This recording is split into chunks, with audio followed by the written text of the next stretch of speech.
Vítajte pri poslednom predprázdninovom podcaste Share. Share síce bude vychádzať aj cez prázdniny, ale chcem tým naznačiť, že sa budeme rozprávať o tom, ako sa počas dovolenkového obdobia pripraviť na to, aby sme neprevolali v zahraničí a nepredatovali celé naše úspory. A vysvetlí nám to opäť raz Filip Maxa. Filip, ahoj. Ahoj. Počúvate podcast Share a rozpráva sa s ním Maroš Žovčin. Takže Filip, poďme na to už klasicky a ja som celkom zvedavý, že či toto leto nás prekvapíš nejakými zaujímavými tipmi na to, ako ušetriť. Najskôr si vybavíme tie klasické európske krajiny, či tam je niečo nové, potom pôjdeme na roamingové programy našich operátorov mimo EÚ a nejaké ďalšie triky typu lokálne SIM karty, medzinárodné SIM karty a tak ďalej. Čo ty na to? Jasné, poďme na to.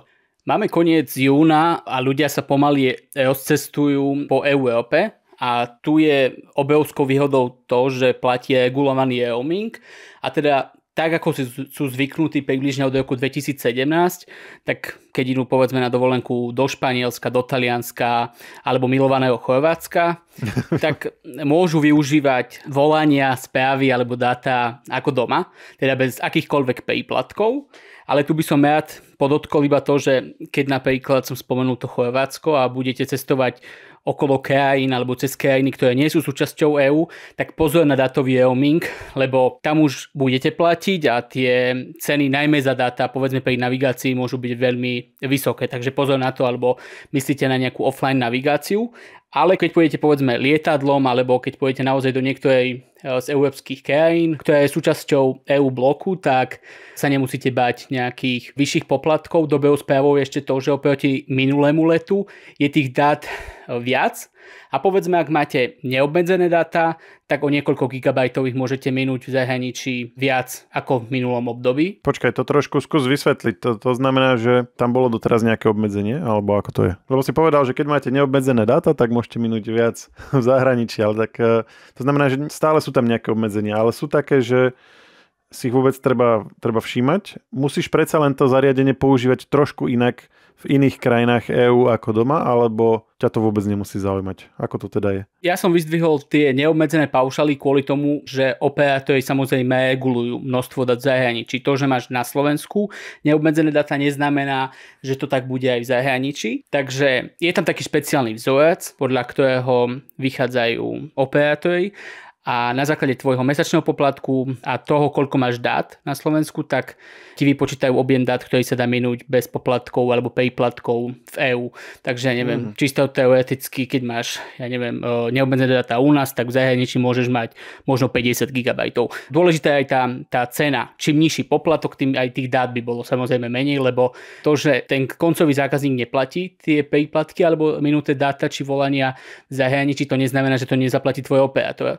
Samozrejme to tak je, že oni za tie spotrebované tvoje dáta musia zaplatiť. Takže sú tam nejaké obmedzenia, ale veľké väčšiny zákazníkov sa nejako nedotknú a keď idú na krátkodobý alebo dlhodobejší pobyt aj na dvojtýždňovú dovolenku, tak to nie je žiadny problém. Trošku obmedzenie, že to má len 4, to by som povedal, že tam je ten limit nie úplne taký, ako by mal byť, alebo ako majú ostatní operátori, lebo oni ako keby sa tvária, že ten ich mesačný poplatok je zložený z 2 častí a všetky tie ich pluskové slobody plus, ktoré majú v ponuke, tak všetky do jedného majú približne 7,4 GB dát v zahraničí. Aj keď nie je to zase nejaká obmedzujúca hodnota, myslím si, že je to postačujúce aj na nejaké volania cez komunikačné siete alebo posielanie fotiek domov. No ale predsa len, keď má niekto nejaký menší, ako si povedal paušál, že povedzme má 5 giga predplatených, dáme tomu, tak vlastne v zahraničí má len nejaký podiel z toho. Čiže ak by celý týždeň chcel dať dieťaťu pozerať YouTube videá, povedzme, tak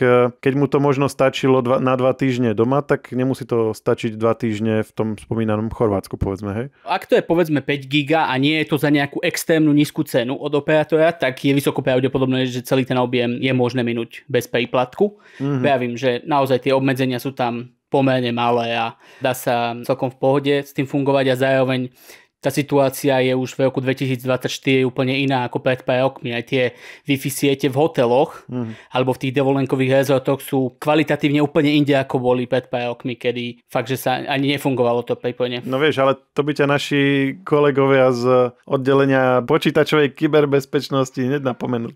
Mňa tuto naši živé kolegovia vždycky napomínajú, že predsa Wi-Fi na dovolenke nie a v hoteli už vôbec nie a niekto si vytvorí Wi-Fi s rovnakým názvom a teraz ty sa na to pripojíš, že on ti bude všetko brať, všetky dáta ti bude odchytávať a tak ďalej a tak ďalej. Áno, mobilné dáta sú tá najlepšia možnosť, ako využívať internet na dovolenke, ale samozrejme existujú aj opatrenia, ako si vieš presne overiť, že to je práve tá sieť tvojho hotela alebo tvojho komplexu. Áno. Takže aj tam existujú nejaké nástroje. Taktiež VPN-ko napríklad na šifrovanie spojenia plus niektoré zariadenia, napríklad Apple to má, myslím, keď si platíš iCloud, ten príplatkový, tak vlastne šifruje, prechádza to cez Apple servery, šifruje všetky svoje prenosy týmto spôsobom, čiže aj takéto veci sú a možno asi to uzavrieme tým, že aspoň keď idete nejaké platobné operácie robiť, tak sa pripojte radšej cez dáta, než cez Wi-Fi. Sice teraz sme už odbočili, ale keď už teda riešime tých dovolenkárov, čo povieš? Určite je vhodnejšie, aby ste využili svoju mobilnú sieť, lebo to je najbezpečnejšie. A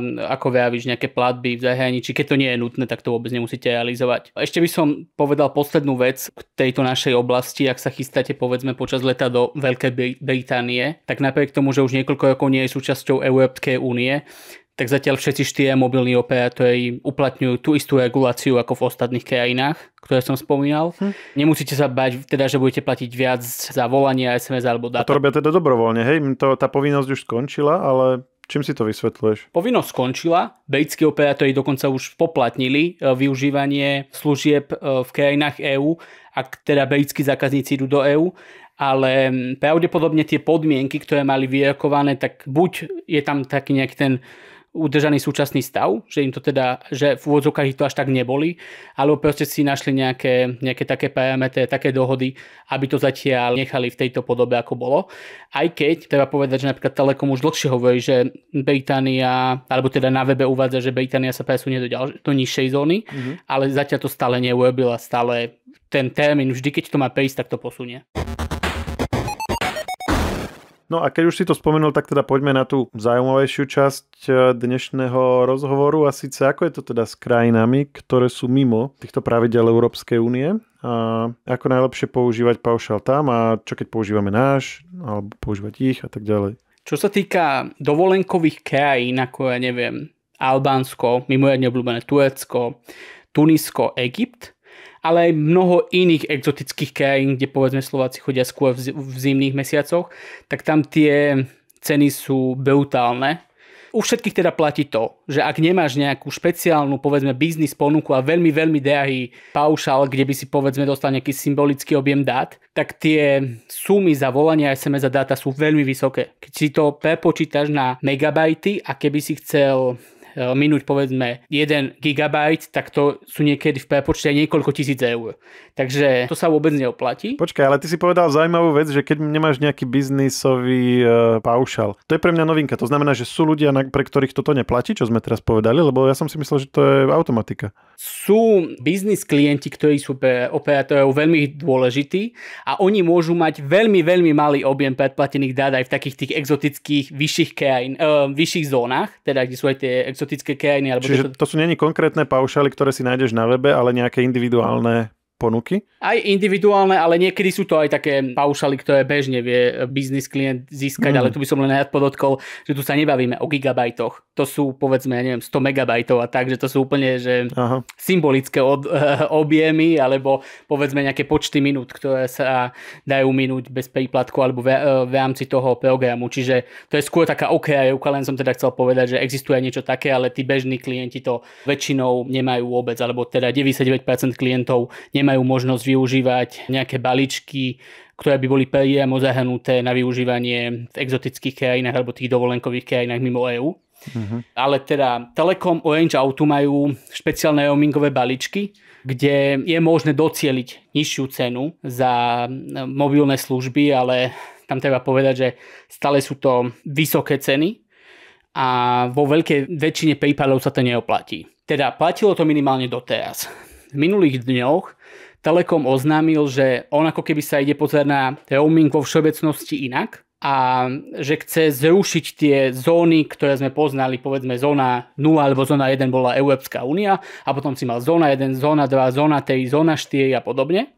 Tak Telekom sa rozhodol úplne prekopať svoju ponuku a vo viac ako 100 krajín veľmi výrazne zniží cenu dát. Môžeme sa baviť o tom, že keď povedzme v tých vzdialenejších krajinách stal donedávna, alebo stojí ešte aktuálne v čase nahrávania podcastu 1 GB až 33 €, tak ponovom to bude už len 5 €. Počkaj, ale aby sme to asi dostatočne dokázali oceniť, že to rozdelenie, ktoré si hovoril, že zóna taká, očíslované a podelené, tak to je, že odjak živa, nie? Alebo minimálne odkedy sú roamingy a odkedy to ja nejako registrujem. Čiže to sa mení, že po desiatkách rokov, dá sa to tak povedať? Mení sa to úplne po dlhom období, že teda vždy boli zóny rozdelené tak, že teda si videl, že tam stojí megabajt dát nejakú sumu. No áno. A v tej ešte exotickejšej alebo vzdialenejšej krajine to bolo ešte viac a väčšinou čím vyššia zóna, tým ešte vyššia suma.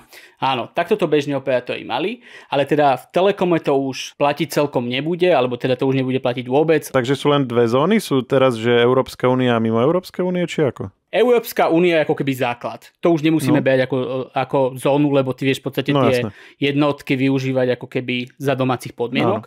Ale potom máš tú jednu obrovskú zónu, kde sú zahrnuté takmer všetky krajiny. Je to 115 krajín. A tam ponovom budeš vedieť získať gigabajt dát na 7 dní za 5 €, 3 gigabajty dát na 30 dní za 10 € a 5 gigabajtov dát na 30 dní za 15 €.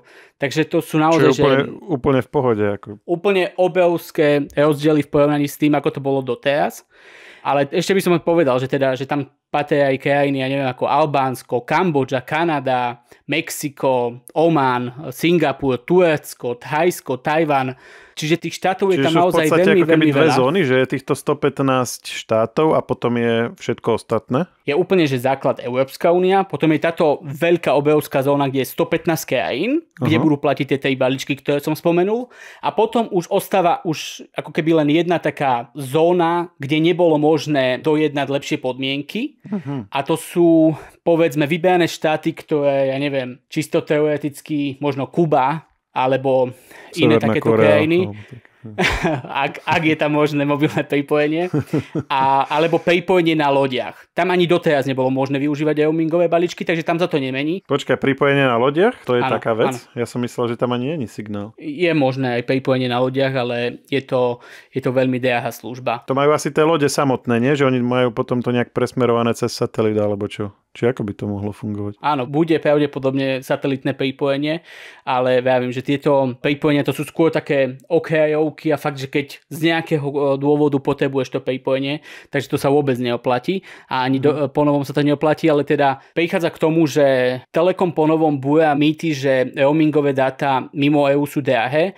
A keď sa pozrieme na tie podmienky, tak to bude naozaj veľmi výhodné v porovnaní s inými operátormi vo svete a určite je to najvýhodnejšia ponuka spomedzi tých slovenských operátorov. Dokonca, ešte by som rád podotkol, že Telekom bude dávať každý mesiac 0,4, necelý pol gigabajtu dát pre všetkých klientov s paušalom. Takže keď doletíš, ja neviem, do Turecka, do Egypta, tak dostaneš na 24 hodín pol gigabajtový balíček dát zadarmo, aby si dal povedzme rodine vedieť, že si prišiel, alebo si pozrel nejakú, nestihol si pozrieť doma, tak si pozrieš nejakú ponuku lokálnych SIM kariet alebo čokoľvek. Toto bude každý mesiac zadarmo. To je úplne ako revolučné, veď to, ja neviem, či to vôbec ako z toho, čo sa teraz o tom rozprávame, či to adekvátne vyznieva, ale podľa toho, čo hovoríš, to úplne nová situácia celkovo akože v telekomunikačnom svete oproti tomu, ako sme doteraz fungovali. No, je to naozaj obrovský rozdiel. Ja by som povedal, že pravdepodobne Telekom si uvedomuje to, že veľa ľudí si už kupuje lokálnu SIM kartu, alebo si kupuje eSIM kartu, tak sa rozhodol v spolupráci s roamingovými partnermi nájsť nejaký prejeník, aby dokázal ponúknuť lacnejšie dáta. A predpokladám, že to je iniciatíva nie slovenského Telekomu, ale asi toho veľkého, nie? Že vlastne celej tej medzinárodnej siete, či? Na stretnutí s novinármi nám hovorili o tom teda, že Deutsche Telekom chcelo niečo robiť s roamingom, ale takéto výrazné zníženie cien a úpravu podmienok a zrušenie zón, tak to už si spravil samotný slovenský Telekom. Wow. A je niekto iný okrem slovenského Telekomu, kto také niečo mal? Mne sa zdá, že tým pádom slovenský Telekom vstupuje tak trochu do toho biznisu tých medzinárodných operátorov, o ktorých možno ešte budeme hovoriť. Táto ponuka je dostupná iba pre slovenských klientov, takže... Áno, s tým rozdielom, že vlastne klienti môžu byť len Slováci, hej, ale ako ten vlastne koncept toho celého. Hej, ale nezdá sa, že by Telekom teraz chcel získavať zahraničných klientov. No hej, tak som to ani nemyslel, ale áno, ako z pohľadu toho, ako je to praktické pre slovenského používateľa vlastne. Hej, ale ešte by som rád dodal jednu vec, čo teda Telekom na tom stretnutí priznal, a teda hovorí o tom, že v každej tej jednej krajine má iné podmienky. A priznal, že teda v niektorých tých krajinách môže byť z toho balíčka v strate. Čiže keď si zaplatíš gigabajt dát... A neprezradil nám asi v ktorom, že? Že aby sme tam teraz naschváli šli pozerať YouTube videa. Nie, nespomenú žiadne konkrétne krajiny. Ja som ich tak podpichol, ale nespomenuli žiadne krajiny. Ale hovorili teda o tom, že nechcú naozaj tú ponuku komplikovať, aby ďalšiu zónu, alebo nejaké výnimky, hviezdičky, alebo čokoľvek, nejaké malé písmenka. Tak preto sa rozhodol, že to sprístupní všade, kde to je aspoň trochu možné, aj keď mu to teda, viem, že nie všade musí vychádzať.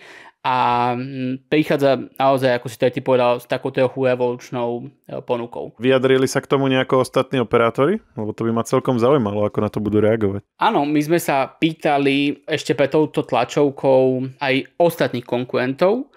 Ako vravím, štvorka nemá nič, nevylučuje, že do budúcna teda niečo príde. A Orange má roamingové balíčky, ale v žiadnom prípade sa nedajú porovnávať s týmto, čo teraz predstavil aktuálne Telekom, aj keď on avizuje a aj podľa našich informácií pripravuje novinky v roamingovom svete a pravdepodobne už v najbližších dňoch sa dozvieme, o čo pôjde.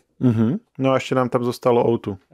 V prípade O2 je tá situácia taká, že oni majú roamingový balíček, ale zahŕňa vybrané krajiny a keď chceš vedieť teda to porovnanie, aby si to lepšie vedel predstaviť. Telekom dáva za 5 eur 1 GB dát. O2 dáva za 5 eur 0,05 GB dát, čiže 50 MB.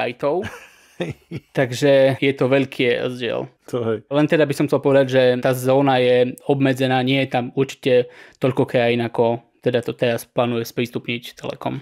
No dokonca, vidíš. Šťastlivci sú teda tí, ktorí majú Telekom a platí to len alebo vedia si to aktivovať asi len tí, čo majú paušál, že? A tí, čo majú na kredit, zrejme nie? Alebo ako to je? No, toto je taká veľká zaujímavosť a ako som vravel, ten benefit 0,5 GB dát je len pre paušály, ale Telekom umožní aktiváciu týchto výhodných roamingových dát aj klientom zo Swipe, čo sú tie programy pre mladých, ale aj predplatené karty. Takže čisto teoreticky, aj keď máš iného operátora, tak si vieš kúpiť predplatenku od Telekomu a aktivovať si tieto dáta. Cool. No a čo keď nemáš Telekom? Aké máš možnosti? Aspoň sa tomu nejako priblížiť.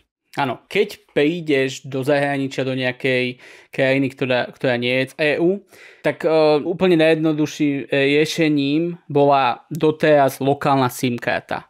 Teda či už na letisku, alebo v predajniach operátorov si vedel kúpiť krátkodobý dátový balíček, častokrát za veľmi výhodné ceny a ten si využíval počas teda toho svojho pobytu v dovolenkovom rezorte. Často to bolo naozaj tak, že často už rovno, keď si vystúpil z lietadla, tak tam už boli rôzne stánky, kde si vedel tú SIM kartu kúpiť.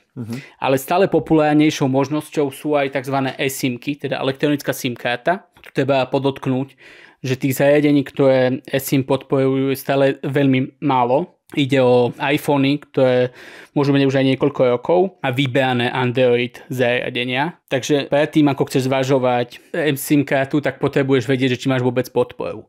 Ak áno, tak je veľmi množstvo služieb, ktoré ponúkajú eSIM pre rôzne krajiny.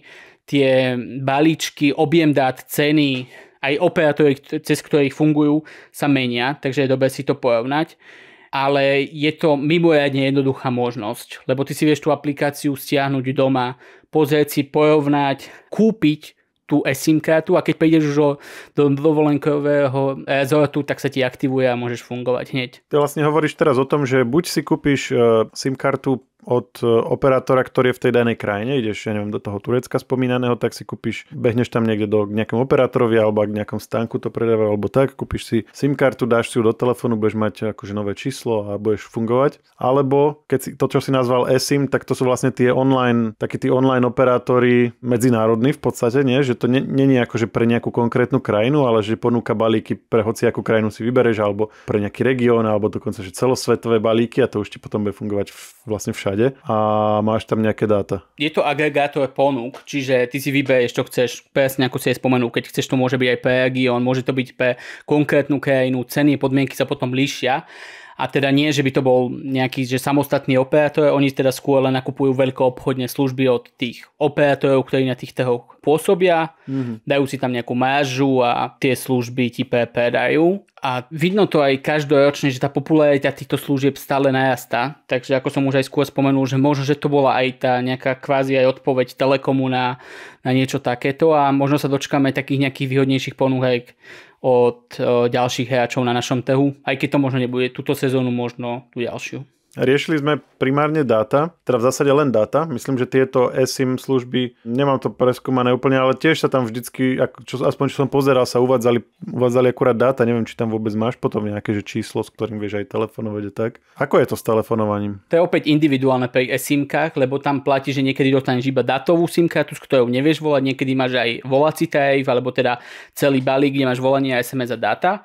Záleží to od krajiny, povedzme, že ja neviem, také Thajsko, keď ideš, tak si tam vieš kúpiť aj neobmedzené dáta, kde máš aj normálne neobmedzené volania, ale keď ideš povedzme fakt, že do Turecka, tak ti stačia dáta a nepotrebuješ asi z tureckého čísla volať na Slovensko.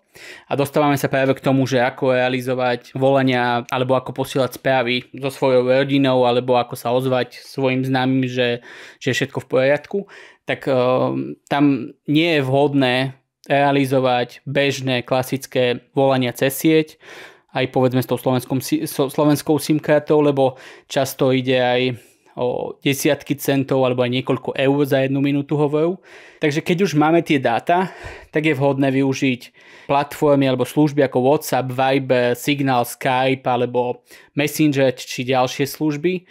Takže to je najlepšia možnosť, ako sa spojiť s rodinou a ako to hlavne urobiť zadarmo, keď už jednoducho máš nejaké kvalitné dáta alebo dáta, ktoré postačujú. A tá ponuka Telekomu, ktorej sme hovorili, sa vzťahuje iba na dáta alebo sú tam aj nejaké minúty? Je to čisto ponuka iba na dáta. Takže tiež je to v súlade s týmito, ako si hovoril, s týmito modernými trendami, primárne týmito eSIM kartovými, ktorí tiež sú hlavne o dátach. Tak tam asi vidíme celkom jasne, že Telekom v podstate prijal tú situáciu, ktorá vlastne už niekoľko rokov je na trhu, tom medzinárodnom roamingovom. Je to presne tak, ako si to pomenoval. Ľudia prechádzajú na tieto internetové komunikačné služby a jednoducho nepotrebujú míňať kopu peňazí za to, čo môžu urobiť zadarmo cez internet. Ďakujem ti, Filip, za toto zhrnutie. Ako si povedal, ešte niečo má oznámiť Orange.